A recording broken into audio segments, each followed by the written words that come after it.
¿Qué tal? ¿Cómo están? Sean bienvenidos nuevamente a esta sección del canal de la página Cuenteando, relatando cuentos de todo tipo de autores jujeños, argentinos, eh, latinoamericanos, internacionales o cualquiera que a mí me interese para poder ir viendo, que me guste, para leer, para compartir con ustedes. En este caso voy a ir con un autor que yo no he leído mucho, aunque lo tengo un poquito pendiente, pero sí he leído determinados cuentos que me han erizado la piel y otros que me han enternecido, porque es un autor bastante versátil, cuentos de terror, dramáticos, infantiles, y es un clásico que seguramente todo el mundo conoce. Estoy hablando por supuesto de Horacio Quiroga. Y el cuento que les voy a leer hoy es un cuento con un final tan estremecedor e incluso repugnante que hace seguro que ha hecho que más de uno vea su almohada antes de irse a dormir. Por supuesto, estoy hablando del Almohadón de Plumas, de Horacio Quiroga. Su luna de miel fue un largo escalofrío. Ella era rubia, angelical, tímida y contrastaba totalmente con el carácter duro de su marido. Ella lo quería mucho, pero sin embargo a veces se estremecía al ver su estatura y su semblante duro que llevaba mudo desde hace una hora. Él por su parte la amaba profundamente, pero no lo daba a conocer.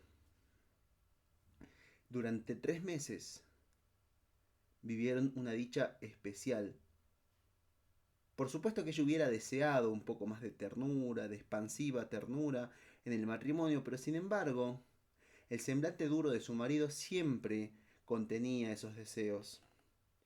Y la casa en la que vivían, por supuesto, no ayudaba para nada en sus estremecimientos.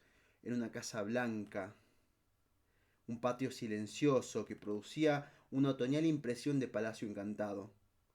Dentro, los pasos hacían eco en toda la casa, como dando cierta sensación de abandono. En ese extraño nido de amor, Alicia pasó todo el otoño. No obstante, había concluido ya por echar sus sueños de novia y vivía dormida en la casa hostil, tratando de no hacer nada y no pensar en nada hasta que llegara su marido. No es raro que esto le hiciera adelgazar. Tuvo un ligero ataque de resfrío, de influenza, que arrastró insidiosamente día a día. Alicia no se reponía nunca. Al fin, una tarde pudo salir al jardín, apoyada en el brazo de su marido, y juntos se sentaron. Primero miraron de un lado a otro, y de pronto, con honda ternura, su marido la abrazó. Alicia enseguida rompió en llanto. Todo ese horror que llevaba contenido por dentro. Lloró largamente, redoblando el llanto a la menor tentativa de caricia. Luego los sollozos fueron apagándose y aún quedó largo rato escondida en el cuello de su marido, sin producir ni un movimiento, sin decir una palabra. Fue ese el último día en el que Alicia estuvo levantada. Al día siguiente amaneció desvanecida. El médico de Jordán le examinó con suma atención, ordenándole la cama y descanso absolutos. No sé qué es lo que es, le dijo a Jordán el marido.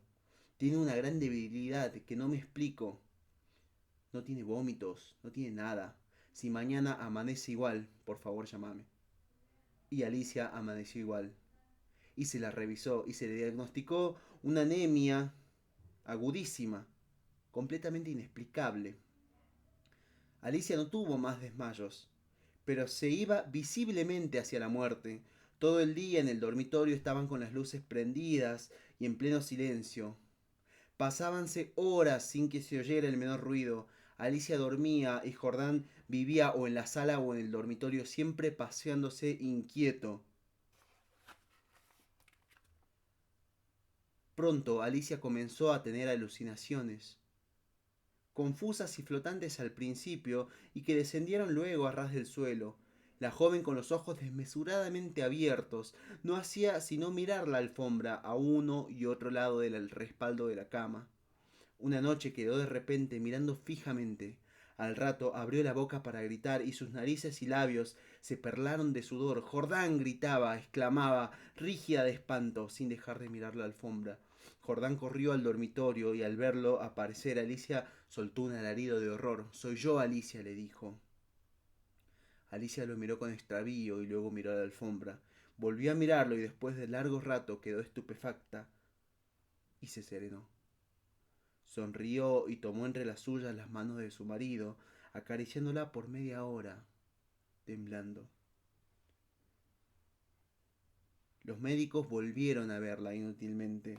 Había allí delante de ellos una vida que prácticamente estaba extinguida. Se desangraba día a día, hora a hora, sin saber absolutamente cómo. En la última consulta, Alicia yacía en un total estupor, mientras los médicos pulsaban de uno a uno la muñeca de la mujer inerte. La observaron largo rato en silencio y siguieron al comedor. Poco hay que hacer, le dijeron a Jordán. Y él resopló, solo eso me faltaba. Alicia fue extinguiéndose en su delirio de anemia, agravados de atardes. Pero remitía siempre en las primeras horas. En las primeras horas no avanzaba su enfermedad, pero cada mañana amanecía peor, lívida, en síncope casi. Parecía que únicamente de noche fuera que la vida se le iba, durante los sueños en nuevas oleadas de sangre. Tenía siempre al despertar la sensación de estar desplomada en la cama, con 1.000.000 de kilos encima.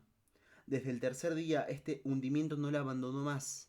Apenas podía mover la cabeza y no quiso que le tocaran la cama, ni aun que le arreglaran el almohadón. Perdió luego el conocimiento.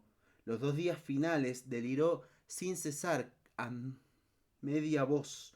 Las luces continuaban fúnebremente encendidas en el dormitorio y la sala.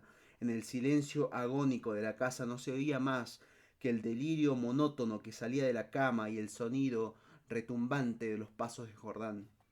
Alicia murió por fin. La sirvienta entró a deshacer la cama y miró un rato extrañadamente al almohadón.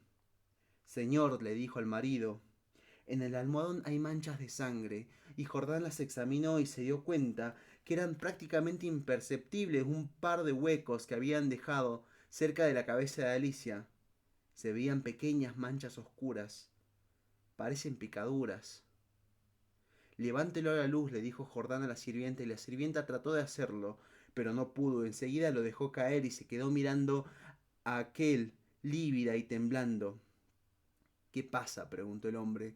Pesa mucho, respondió la mujer, y Jordán lo levantó y se dio cuenta que en efecto pesaba demasiado. Salieron con él y sobre la mesa del comedor Jordán cortó finalmente la funda y envoltura de un solo tajo. Las plumas superiores volaron y la sirvienta dio un grito de horror con toda la boca abierta, llevándose las manos crispadas a la cara. Sobre el fondo, entre las plumas, moviéndose lentamente, las patas velludas, había un animal, monstruoso, una bola viviente y viscosa. Estaba tan hinchado que apenas se le pronunciaba la boca. Noche a noche, desde que Alicia había caído en cama, había aplicado sigilosamente su boca, o su trompa, mejor dicho, a las sienes de la mujer, chupándole la sangre. La picadura, por supuesto, era casi imperceptible. La remoción diaria del almohadón, sin duda, habría impedido al principio su desarrollo, pero a medida que la mujer se fue acostando, cada vez más débil, la succión fue prácticamente vertiginosa.